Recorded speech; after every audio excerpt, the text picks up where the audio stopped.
this legendary figure of, hey, he's in on all players.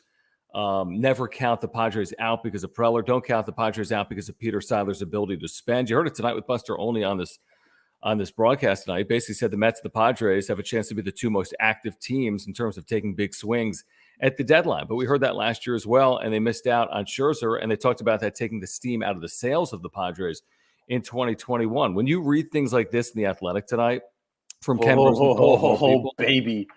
When you read one executive in assessing the Soto sweepstakes said, I think San Diego is as likely as the other 28 teams combined. They have the players and they have Preller. There alone is a reason why Preller's not going anywhere. But are we also being set up, Jim, like Lucy has the football and she pulls it away from Charlie Brown at the last moment? Because everyone said, oh, the Padres, the Padres, the Padres. But that doesn't mean that the Padres are going to land Juan Soto just because Ken Rosenthal is writing it today in The Athletic. Right. This all be like speculation, and inside that organization in front office with Preller, he might be saying, what are you talking about? Like, no, like we're not going after Soto because the price is too high. It's the reputation why you hear Ken Rosenthal and Buster Olney and, whoever else it may be in the media talk about the Padres being potentially the best or the most likely landing spot for Juan Soto because of Preller's reputation. And those are two different things, reputation and like reality.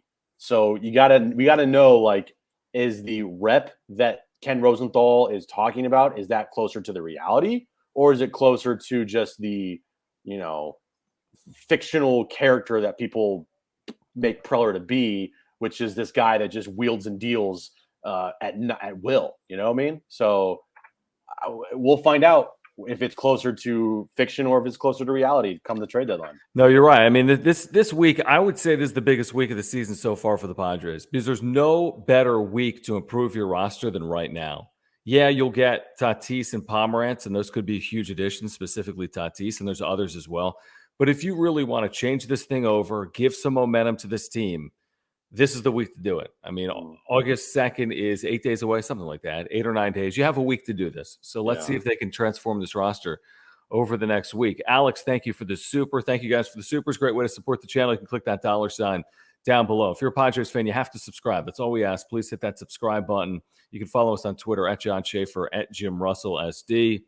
You can become a member, by the way, by clicking that join button down below. Emojis. I put in the Jim Wow emoji today, which looks like the Jim O-face from the other night. No, you didn't. I did. We have a Jim O-face emoji. If you're a member, you can put that in the chat right now. I think it's Jim Wow is that emoji. If you want that, you can become a member. Click the join button down below. Wow. All right. So Alex says this, Padres favorite for Soto from everyone but you. End up with Tommy Pham this year, Marisnik watch. Padres favorite for Soto from everyone but you.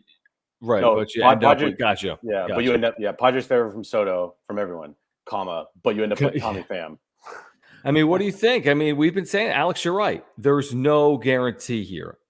There's no Contreras guarantee, Happ guarantee, Hader guarantee, Soto guarantee, Bogarts guarantee. Unfortunately.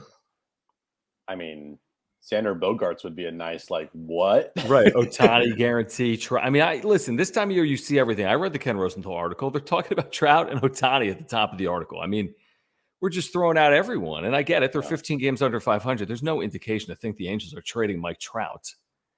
That would be among the most shocking trades maybe ever. He spent his whole career there. He just signed that long deal. That's why I think it'd be close to impossible because of the money there. Like, money's ridiculous, 40-something per year. Like, that's why you think about Ohtani and you think about Soto because there's no big time money contracts. True. Those players. Agreed. So it's theoretically easier to trade them. It's just those teams would want literally your entire system. Everything.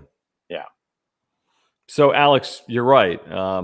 There's a scenario where they don't land what we want, and we know that. Everyone knows that going in, but we can hope, right? I say get your hopes up. I mean, why not? That's what fandom is. I mean, you should be excited going into this week. Doesn't mean it works out perfectly, but you should be excited for the opportunities in front of the Padres, and they're playing fine out of the break. 2 out of 3 in New York is good. It is.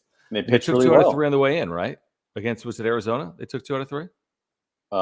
Yeah. And that was they lost Sunday, so 4-2 in their last 6 when they went. I mean, when they've been looking really bad, and they lost 3 or 4 in Colorado. They just can't beat the Rockies. Like that's correct. They cannot beat the Rockies.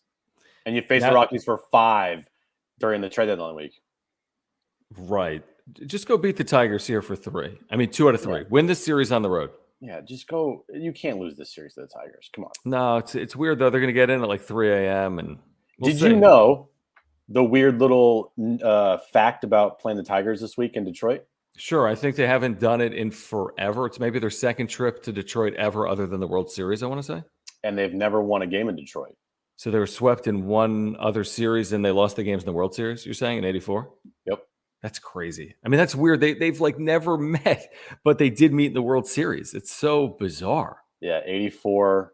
And then what, 2005 or something? And or 6? Something like that. But they've never won a game in Detroit. How about this? Not a lot, but still. Right. It's like 5 games. They go to Kansas City later this year. They haven't been to Kansas City since 2002. 20 seasons. And they go to Kansas City later this year. It's very weird. That'll be a nice series because then Eric Hosmer can can play the Padres. Can play the Padres that series. That'll be neat. Yeah. 619 Cam, thank you for the super. Thank you guys for your support. Again, if you want to make sure we get your comment, please consider that super function by clicking the $ down below. It's a great way to support what we're doing here each and every day. So Cam says, it's a good series win, and let's sweep the Tigers. If we are giving up top prospects, I'd rather have Soto than Reynolds or Happ and Contreras. Yeah, I think most people, if you're giving up a lot, if you're giving up the farm, you want the best available player, which clearly here is Juan Soto. Why not both?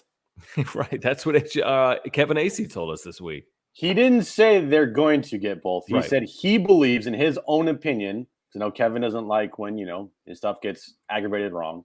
Mm-hmm. He believes that, in his opinion, the Padres have the prospects to potentially get both if they try to go that route.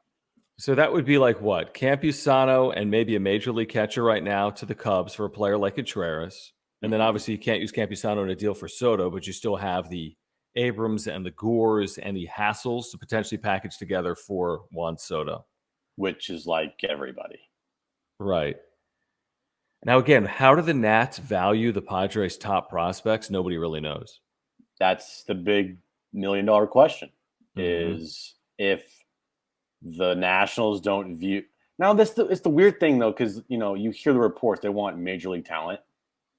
Would you consider already right now Gore and Abrams major league talent? Yeah, Gore definitely, because you can project and see what he has the potential of doing. I think he's shown it for a long enough time. Abrams, I think, is one of these guys that has to be scouted and projected. Like, what does he project to be? I think Gore projects to be a front half starter, right? Like a 2 or a 3 in a big league rotation. I think a lot of scouts will tell you he could project to be a 2 or a 3. But Abrams, I mean, can you guarantee right now that he's an everyday player in the big leagues based on what you've seen? Yes and no. I think if you're giving him a chance, like everyday reps, I think he could really excel. And I think that's one thing with the Padres he hasn't had a chance to do. But, if you look at his numbers the last month, he's hitting over 300. He's like hitting 340. Mm-hmm. Right. Now he's kind of injured right now, so that's why we haven't seen him. I still think he could be a very solid player for you. Yeah, I think you're right. I think he could be. Again, it's like, do the Nats see Gore as a 10-year starter in the big leagues? Do the Nats see Abrams as a 10-year starter in the big leagues? And if the answer is yes, then maybe there's more motivation. Yeah, and there's 2 major league talent players right there. Right. Even plus, someone like Robert Hassel. Right. Someone like Hassel's got a high ceiling. We don't know. James Wood. Yeah. The Wood thing, and you go back and forth on this. People are like, man, like he's can't miss. Nobody's can't miss. He's an A-ball. So, I mean, if it's Wood, Hassel, Abrams, Gore right now for Soto, Woods, Hassel, Abrams, Gore, is that too much? You know who's a can't miss player, John? Juan Soto. One fucking Soto. Yeah, I'm making that trade. That's who a can't miss player. I'm making that trade right now. That's a can't miss player right there. I agree. You're right.